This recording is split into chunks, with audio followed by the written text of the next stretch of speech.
Hello, it's Mrs. Wallace. I just wanted to do this quick video for you guys, especially if you happen to have missed class last week. This is a video that just kind of helps you get a sense of some of the content that we looked at. We did two things in class last week. One was consider some of the development of European societies in the Indian Ocean trade. That's what we'll look at here. We also had some conversations about the podcast project and discuss some of the relationship to the Ming Dynasty missions by Zheng He. We also looked at how that was connected to modern day topics like the Belt and Road Project. We looked at a couple of newspaper articles related to that. But the really important content is really getting us into the way in which European, Asian, and African societies, Middle East as well, start to kind of globalize and interact a great deal more.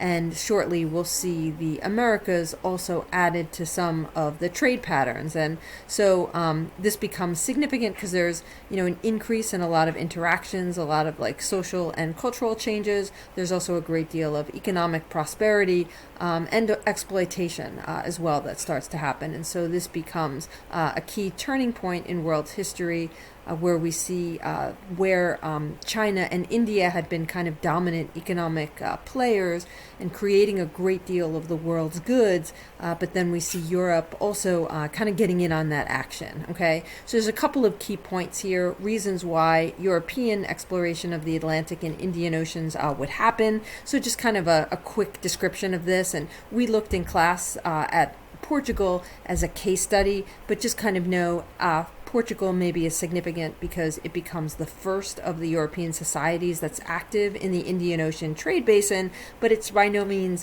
not the only one. It will be followed by Spain. Portugal and Spain are very, very much in competition. It also will then be followed by the Netherlands and England, and ultimately France. So there's a great deal of activity of European countries kind of competing with each other for some of the goods that are traded in the Indian Ocean. We see the same thing happen in the Atlantic. A few reasons why we know that Portugal and Spain especially start to put their ships to kind of go toward the Indian Ocean. One big reason is religious. We know that maybe there is some crusading zeal among some of the leaders in Portugal, for example. This might be King Manuel or King John and his prince son, Henry the Navigator. Those particular individuals, are specifically interested in some missionary work related to Christianity. There's also a great deal of Roman Catholic Church activity outside of the state. The church itself is creating a great deal of missionary activities, and those are happening kind of throughout the kind of Indian Ocean trade basin, including India, including China nearby the Indian Ocean, a variety of places like that. There is belief that there's this mythical character named Prester John, maybe a Christian kingdom that's out there. Some of looking for that might be part of it, but really the bigger kind of motivation is definitely economic. Portuguese are early leaders in Atlantic exploration. Some of that is just because they're so coastal. There's a great deal of activity along the coast of Africa. That's really where we see the Portuguese develop a lot of their naval technologies, is along the eastern coast of Africa. But they're really searching for a sea route to the Indian Ocean basin. A lot of that sea route is because they're looking to avoid the expensive payments to middlemen from Italy, the Italian city-states, places like Venice. They're making a boatload of money by helping to transport spices and traded goods from Southeast Asia all the way up to Europe. And so, Portugal's on like the tail end on the coastal side of Europe. It's very expensive to get some of those goods. And there's certain individuals too who we know are really significant. Prince Henry the Navigator is one of those individuals.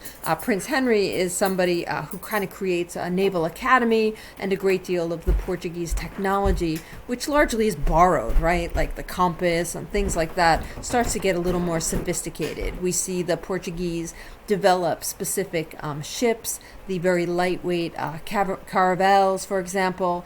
These have like these lateen sails that are going to use wind power very well to be very, very flexible in the water. So the Portuguese become more and more sophisticated with their navigation, and that's a significant element in what it is that kind of enables them to put their toes into the Indian Ocean.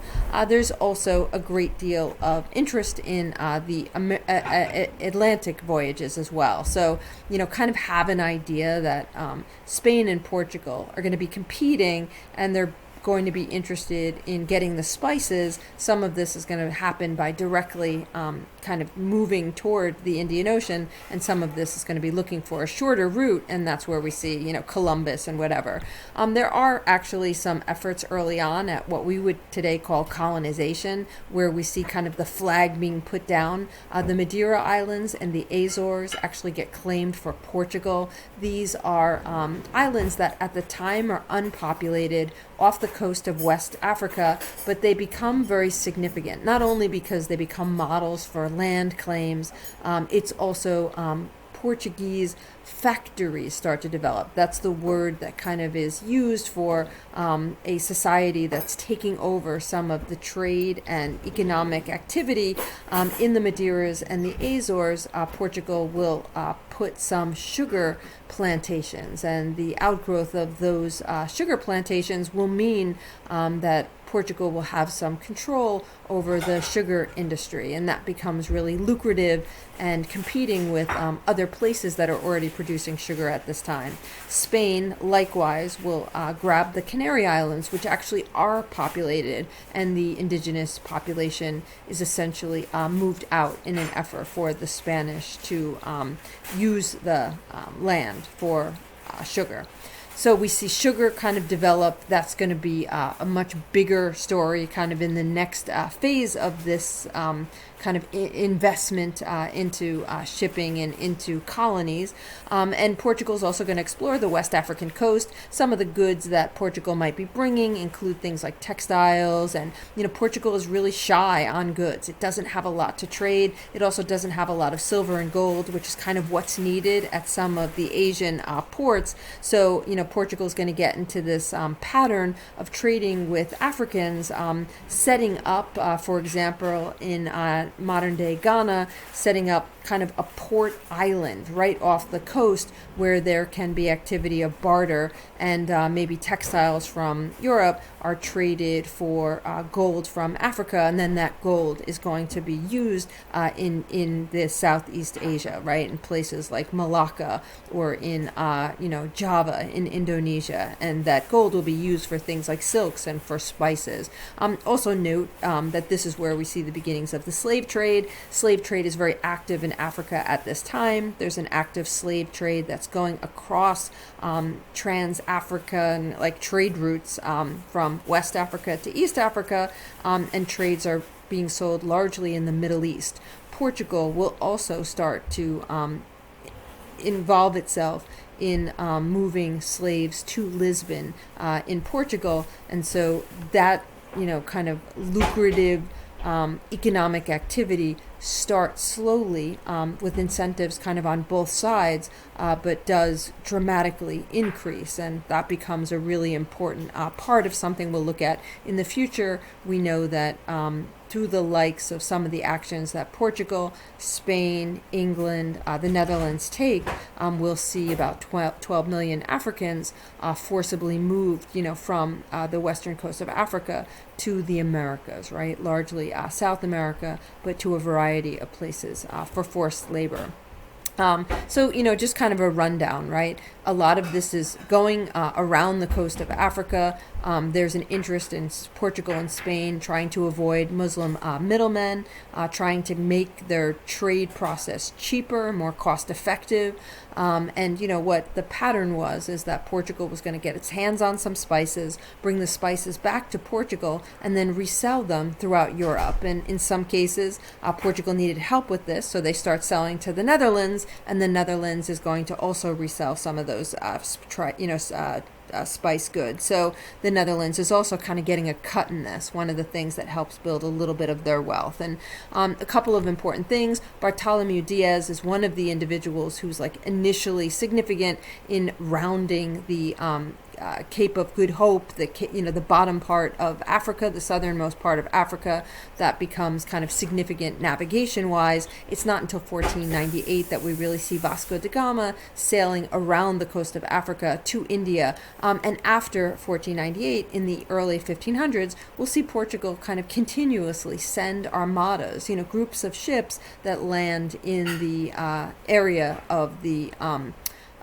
west coast of India, right? That becomes kind of very, very, very significant, because each time the Portuguese come back, they are becoming progressively more aggressive in the way in which they're setting up trading posts. Initially, there is less violence, and then as time pursues and there's a great deal of competition in the Indian Ocean, Portugal engages in a great deal of violence, sometimes with locals where they have trading posts, sometimes with other merchant groups. There's a variety of different competing groups, all, kind of fighting for the same economic resource. The Portuguese also have weapons on their ships, so it's significant to note that by the time you hit the 1500s, you've got naval battles essentially off the coast of places like Calicut or Cochin in India, and some of that is because there are standoffs in the Indian Ocean, and there are gunships, and the Portuguese heavily rely on them to mandate their trading posts. Okay, this is really kind of maybe the key. This is a map that we'll just kind of use to showcase.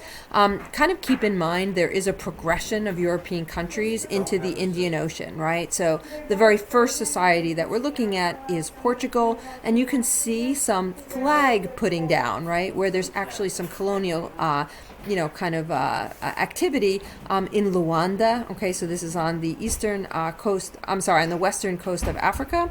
You also can see by Sofala, by Mozambique, by Mombasa, and in Zanzibar. Everything that's gold on this map is really under Portuguese control. Okay, Portugal does actually arrive in places like Calicut, Cochin. All of these little squares that you see in Hormuz and Aden, these are all in Malacca, in Macau, in Manila, Batavia. All of these squares represent trading posts that the Portuguese established. Over the course of decades of time, this Portuguese trading post empire is basically control of all of the trade activity. There is a piece of paper known as a cartaz that the Portuguese require. So people cannot trade, other societies cannot trade unless they have the cartaz. And so there is a fee of sorts that the Portuguese are gaining by controlling some of this trade.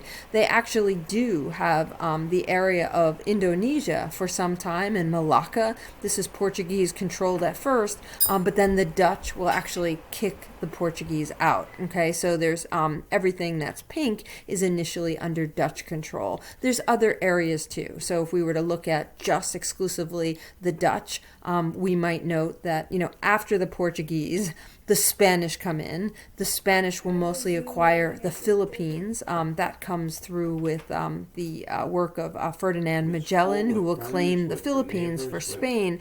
But it is really the Portuguese, the Spanish, and then the Dutch, who are the earliest in the Indian Ocean trade. And what makes the Dutch so unique is that they create a company, whereas Portugal and Spain are largely state-invested efforts. So there's some merchants that choose to be in the Indian Ocean, but in most cases the funding for the missions and the armadas are state funded, right? They're kind of sailing on behalf of the crown, and the same thing happens in the Atlantic. When the Portuguese are going to Brazil or Columbus is sailing for Spain, that funding is happening through the crown. In the case of the Dutch and then later the English, we see an established company develop, the Dutch East India Company or the British East India Company. These companies are essentially joint stock companies that individual people buy a share in, and the degree that these companies become really rich and can invest in these efforts are really, really significant. And so the Dutch and the British will become much bigger players, and that's really significant. Note that the Asian traders, the Arab traders, do not disappear. In fact, they will dominate. There's never a time where Europe really dominates the trade in the Indian Ocean, but they add a great deal to the competition, and they create a lot of rivals. For example, Arab traders, and so there's a lot of conflict.